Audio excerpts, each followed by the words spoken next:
Uy, nasusundan nyo ba yung sagot natin? Yes! Uy, ano, yun lang talaga yung nasabihin nyo huwag kayo masyado magpaliwanag ng sobrang haba. Oo. Pero ganito, pag sa una, ano yung sa una, yung pag sa invitation pa lang, ano yun? Benta-benta ba yan? Magbibenta ba ako dyan?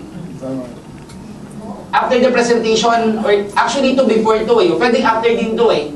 Pero sa before the presentation, sa invitation pa lang, siyasabihan ka na ng ano? May produkto ba yan? Benta ba ako? Ano sagot nyo?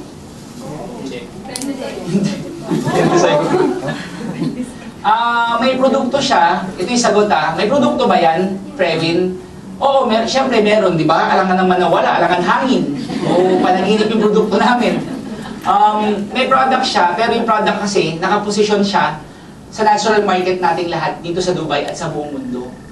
So yung products, hindi mo na kailangan maghanap ng customers kasi andyan na yung customer, bibili na lang nila yan. And para mas maintindihan mo, pumunta ka sa preview namin tomorrow, 4 PM o 7 PM. O ganun ulit yung closing. Do you get my point? Yes. Palaging may closing sa dulo yun. Pag sinabing, ayoko magbenta, baka benta-benta yan. Ayoko magbenta, Previn ha. Hindi ka magbebenta dito ng hard selling. Kasi meron kaming sistema para mag-move yung products without you selling. Kasi pag presentahan mo siya, remember before the invitation to pag presentahan mo siya, gumagalaw dun sa presentation natin na wala namang bentahang nangyayari, di ba? Napansin mo, kasi kami natural market ang bawat tao eh. So pag bintahan mo yung mga words na yun, huwag kang matakot kasi, parang ulitin ko Alma, hindi mo kailangan magbenta na parang hard selling kasi may natural market. Gagalaw yung produkto without you selling. Ulitin ko gagalaw yung produkto without you selling. Kaya nga very profitable yung project na ginagawa namin kasi may natural market eh. Yes. May sense ba yung sinasabi ko? Yes! Para kayong bedazzled. Oh, galing bedazzled. Pakispell. Para kayong na-hypnotize. Meron pang habol na objection sa objection? Hindi, baka meron pa yan. Tapos ang palagi nyo i-follow up dyan, may sistema siya. Nasusundan mo, kaya huwag ka mag-alala sa selling na yan, sa hard selling, walang ganun. Okay? 4 PM o 7 PM, ganun lang. I have to think about it. Pag-iisipan ko pa, Previn, anong sagot nyo? Pag-iisipan ko yung ika-senso ko. Galit.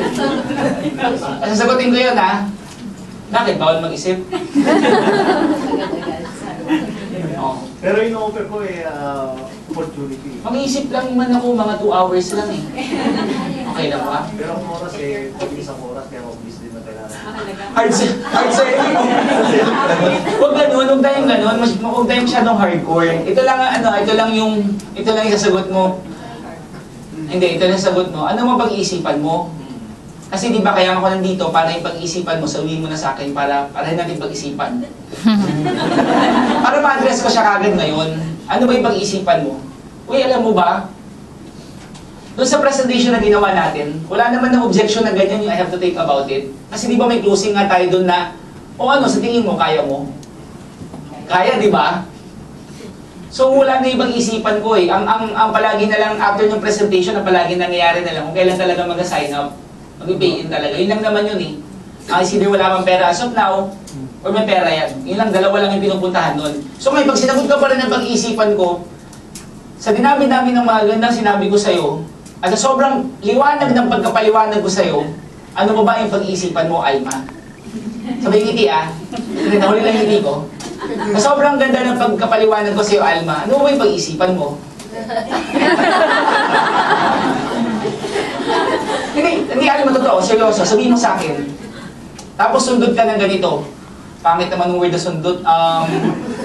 Sabay, isunod mo to. Nakalimutan ko yung sabihin ko. Alma, sa sobrang ganda ng paliwanag ko sa'yo, ano ba yung pag-iisipan mo? Yung pera ba yung magiging problema? Oo. Actually, yung pera naman kasi ang palagi, yung number one eh.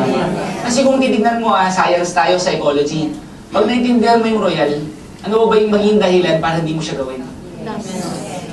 Para sa akin yung busy, saka yung pera, mas nangingibabaw pa rin yung pera. Kasi pag wala siyang pera, ang pinakamadaling sagot busy ako. Ito totoo yun. Yung busy na yan, alam mo yung busy na yan, marami kasing maraming, hindi talaga yun yung dahilan. Ano lang yan, superficial lang yan. Pero ang talagang dahilan yan, wala silang pera, they're just too proud to say it. Hindi, syempre, parang wala ka naman kilala, especially Pinoy, di ba? O, di ba parang wala namang pera, mukha pa siyang mahirap. Hindi, totoo. Di ba pag kahit wala ka namang pera, mag-ayos ka naman, di ba? Alam mo yun, tapos hindi mo naman pagkakalan sa buong mundo na wala kang pera. Pupustura ka pa din. Kasi wala ka namang pera, mukha ka pang kawawa. Double dead ganun. Nakuha yung point, yun lang talaga yung psychology natin eh. And there's nothing wrong with that. So ngayon, ikaw naman, remember ang goal mo dito sa isang presentation is tinutulungan mo din yung prospect to get in. Hindi ka lang basta-basta nagpe-present. Tinutulungan mo sila, binibigyan mo sila ng options para magawa nila yung royal, para makatulong tayo sa kanila as the presenter. You get it? So ngayon, ganito sundot, yung susunod mo. Ano yung pag-iisipan mo, Alma? Tell me, para matulungan kita, para mabigyan kita ng options, pera ba yan? O kulang pa yung budget mo for the 7 packages or for the 3 packages? Para alam ko kung paano kita matulungan, Alma, come on, tell me. Then, pag ganyan yung tono mo, di bang sincere mo naman? Tapos ngiti ka pa, huwag delayed Come on. Hindi, huwag yung ngiti naman talagang ngiti-ngiti ka, di ba? Come on, tell me. Sabihin mo sa akin kung paano kita pwede tulungan, kung pera ba yan? Yun lang. Paano kung pera?